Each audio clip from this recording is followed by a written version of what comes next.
Hey you guys, it's your girl T and I have a story that's coming out of Washington State. It's about an aspiring young rapper. His name is James Young and he goes by the name Kunfetty. And basically what's going on is that he has been on YouTube making all types of rap videos, rapping about all his exploits and pimping bitches and pimping hoes and all this other stuff. The police got wind of this. They decided to create a whole task force. Called Operation Dollar Bill because he wears dollar bills in his hair. And they decided to catch this man in the act of basically pimping minors and pimping children and everything else. This whole situation is just a mess. This dude is a straight up buffoon. Go ahead and check out this video and I will come back with the rest of my commentary. Talkers who Lakewood police say used drugs to keep the women working as prostitutes. One of those accused pimps boldly posted videos online that may have led to his downfall. Yeah, prostitutes for a living pimp. James Young's Rebel Mafia YouTube posts are filled with angry rants and threats. I swear to God, I'll do it again. Bust teeth out with a bottle of gin. The convicted felon talks about life in prison. Doing 2 years from 14 to 16, doing 3.5 from 17 to 20 and a half. His Illuminati tattoos. They see the uncross, you know what I'm saying, and they see the all-seeing eye pyramid, you know what I'm saying, on head. He raps about his life of crime. Before I turned 21, I copped a brick, praying to the sky, getting high, living negligent. And makes no secret of how he makes his money. Because I'm a real pimp. He is a predator. He's a sex predator. Lakewood Police Detective Ryan Larson, along with FBI and Homeland Security agents, spent 8 months investigating Young for sex trafficking. That's how they found the almost 20 videos posted on YouTube, in which he calls himself Kunfetty.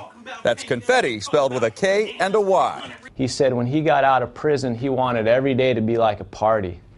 And of course, at parties, and anyway, the parties he goes to, they throw confetti. The party is over now, after Kunfetty and his cousin, Tony Jackson, or Charm as he's known, were arrested, charged federally with trafficking women for sex between Portland and Pierce County. The Joint Task Force dubbed it Operation Dollar Bill for the cash Young sports in his hair and his driver's license photo.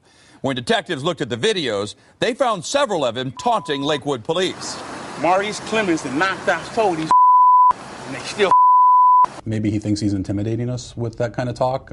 Quite frankly, just the opposite. He's probably motivated us to work even harder to get him into custody. Lakewood Chief Brett Farrar says they've tied Young and Jackson to more than a dozen victims. I can't even begin to imagine how many young women he's destroyed in his antics. The FBI is now helping the victims and hopes the recent crackdown will send a message to the Johns. When somebody is out there contemplating hiring somebody for prostitution, we want them to consider that even if that looks like an adult, that might be somebody who is being forced into this and who's been forced into doing it for years since they were a child. He's an entrepreneur of the streets, you know. He's exploiting women. He's out there, you know, looking for vulnerable women. Now, this self-proclaimed king of Tacoma and his cousin are in jail in Portland, waiting to be returned to Seattle for their first court appearance. So these are two dangerous, very significant players in our area, and I definitely think the community and the women, the vulnerable young girls in this area, are definitely going to be safer. That was confetti. I do this for real, not for the thrills. A check of Young's criminal history showed he has 14 different felonies, from assaults to weapons and drugs. Jackson's been busted in the past for promoting prostitution. Both are looking at many years in prison if they're convicted.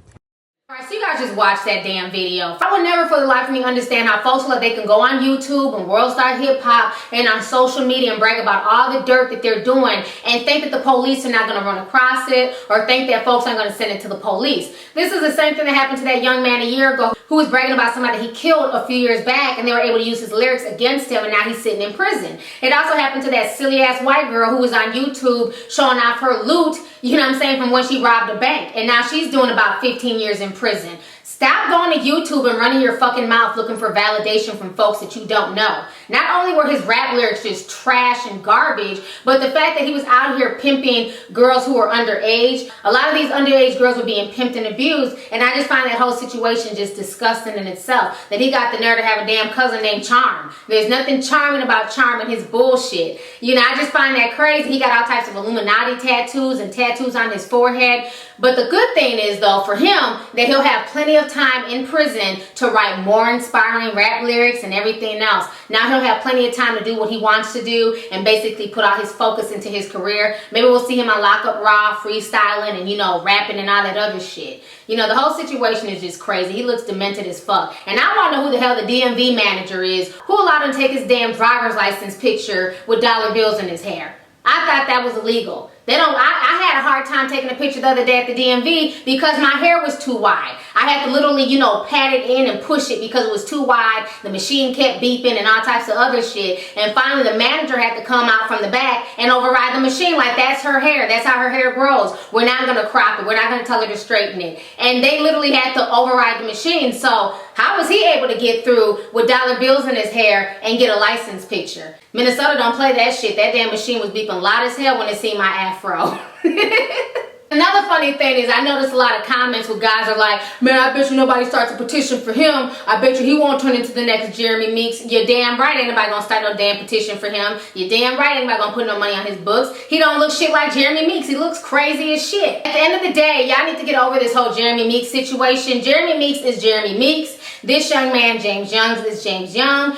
I don't see nobody putting up a damn dime to bail him out of jail, point blank period. At the end of the day, we live in a very superficial society, and if you don't know that by now, your ass better wake up. Jeremy Meeks is fine to a lot of people. Jeremy Meeks looks good. This man, not so much. So anyways, go ahead and leave a comment. Let me know your thoughts on this entire situation. How do you feel about Mr. Kunfetty and his damn dollar bills in his hair? How do you feel about him making all these YouTube rap videos about him pimping women? And then how do you feel about them literally putting together a task force, a federal task force to take down some pimp? Like, could the local police department not have handled this? Do they really need to waste federal tax dollars on this one man and his cousin named Charm?